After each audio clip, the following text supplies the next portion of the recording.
Hey everyone, it's Ryder from Skip. I've got huge economic news for you today. A new report from the Commerce Department. The US GDP fell again for a second straight quarter. For most people, that means we are now in a recession. Plus, the Fed raised interest rates by 0.75% yesterday. Mortgage rates are up and some other major things that have happened in the last 24 hours. And at the end, I'm going to talk about, hey, if you're worried about the economy, here's what you can do. So be sure to watch until the end. Thanks as always for tuning in, subscribing if you're new, turning on alerts, and give this video a like so YouTube shows this to more people. Here's the headline from today. US GDP fell at 0.9% annual rate in the second quarter. Here's how that looks. Over the past couple years, we saw the huge dip Q2 2020, then a quick rebound, another year and a half of growth coming out of the stimulus packages, followed by now the first 2 quarters of the year, negative GDP growth. Most economists say that 2 quarters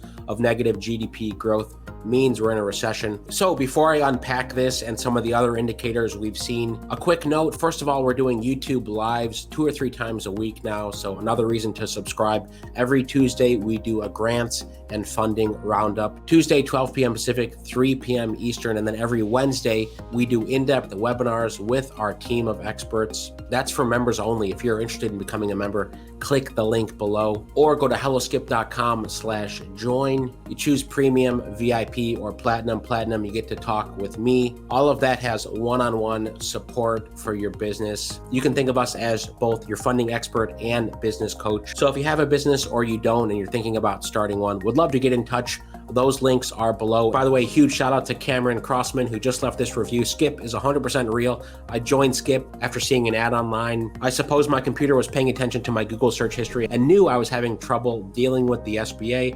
I was stuck in their loan processing for over a year with no available help. This all changed after joining Skip. I was immediately connected to David, who provided one-on-one consulting, and within 2 weeks, my loan was completed and funded. My only regret is not knowing about Skip in the beginning.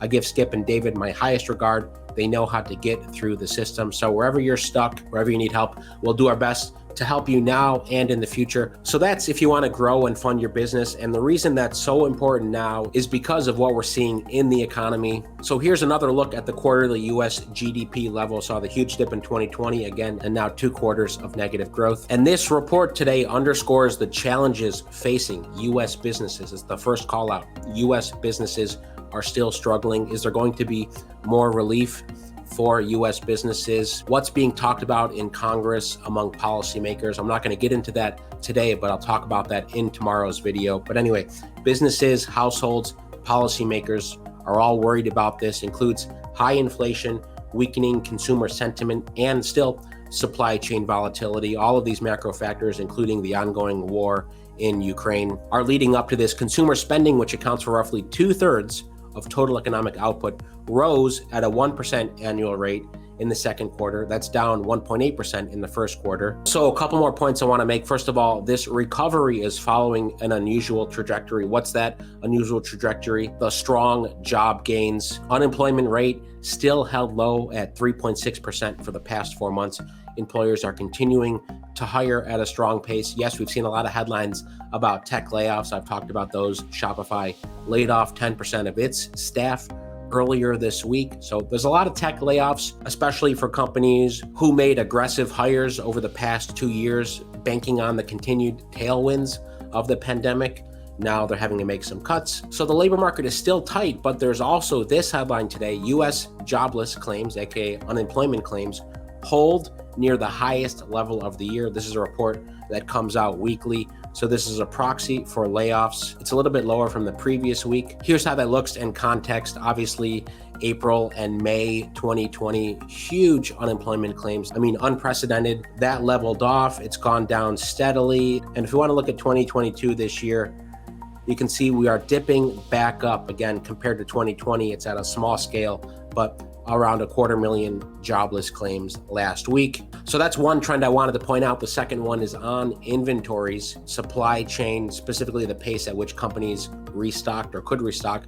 This accounted for much of the decline in the second quarter. A shift in spending away from goods and back towards services, and rising prices cutting into people's buying power left many companies with stockpiles of products they are now discounting to unload. So a couple examples, Walmart said it was having to cut prices. I mean, they always cut prices, but even more so, they said they had to do that to reduce merchandise levels. And many manufacturers are still struggling with the supply chain disruptions I talked about. So what does that mean for you specifically? Well, obviously, I don't know your specific situation. Would love to hear your thoughts about this, how it's affecting you in the comments. Really important. We have an incredible community here.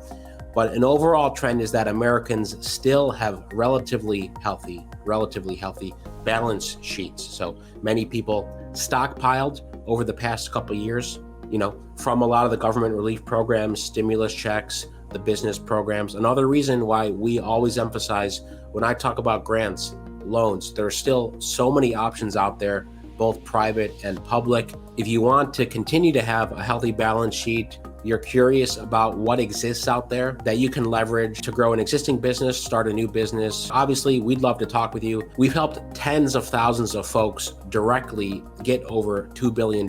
But beyond the direct funding help, we've helped a lot get over business hurdles they've had getting started, scaling issues, etc. So we'd love to talk to you about that. Because of this trend here, the resulting excess savings, the amount remains elevated, which is a good sign. So some consumers out there saying, let me hunker down. I've got a little bit of savings. I see the writing on the wall. People are watching videos, reading the news, seeing, okay, I want to be conservative over the next 6 months, 12 months with my spending. On the one hand, meanwhile, if I can save more or leverage other grants or loans, it'll put you in an even stronger position. So before I talk about this, if you're worried about the economy, here are some things you can do, some things to keep in mind. Briefly on mortgage rates, they fall to 5.3%. It's still a volatile stretch.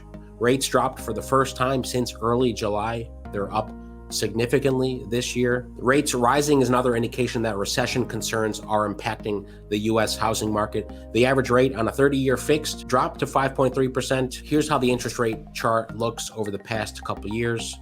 So we're keeping an eye on those mortgage rates. And obviously, if other lenders raise their interest rates, many of you come to us for funding help. So we're keeping an eye on that. Yes, private lenders may increase rates. Even SBA-backed lenders who give out a lot of the 7A, 504 microloans, they have discretion on their interest rates as well. Okay, before the quick tips on what you can do, Fed lifts rates by 0.75%. This was the big news yesterday. But markets rallied after the meeting because Fed Chairman Jerome Powell offered fewer specifics about the magnitude of upcoming rate rises and hinted at eventual slowdown. So that's what investors are looking for, some certainty. So as a result, stocks have gone up since this announcement yesterday, which is counter to the usual trend. They meet once a quarter. Stocks have gone down. This time, they've gone up. So to end today, if you're worried about the economy, here's what you can do. And this is broad strokes, so if it's helpful, feel free to share it with a friend. Number one, get a raise now if you can. Job growth is still holding strong. Asking for a raise is always a good idea, but there's extra urgency to do it now as inflation eats into budgets. A typical raise is 4.5%, but with inflation at 9.1%, many workers should consider asking for more, especially at companies that have budgeted for merit and one-time bonuses this year. Obviously, bigger companies, deeper pockets. You may have the ability to ask for this raise and ask for it now. Number two, don't forget to pay your bills. Try not to look at your 401k. Remember to make those payments to keep your credit score strong and improving. Number three, don't panic sell or buy. Those are three common mistakes to avoid in a possible downturn.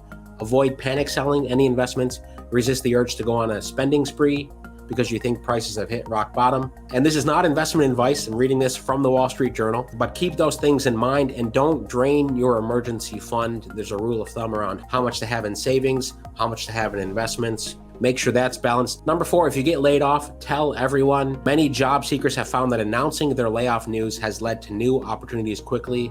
Next, make sure you're on LinkedIn, but add Slack to the list of platforms to network and find job postings. Fourth, think hard about that new job offer. Are you secure enough at your current job to survive a downturn? If not, or if you're simply unhappy and need to go, it is time to start looking now. Companies are still trying to fill millions of open jobs. So some high-level tips there.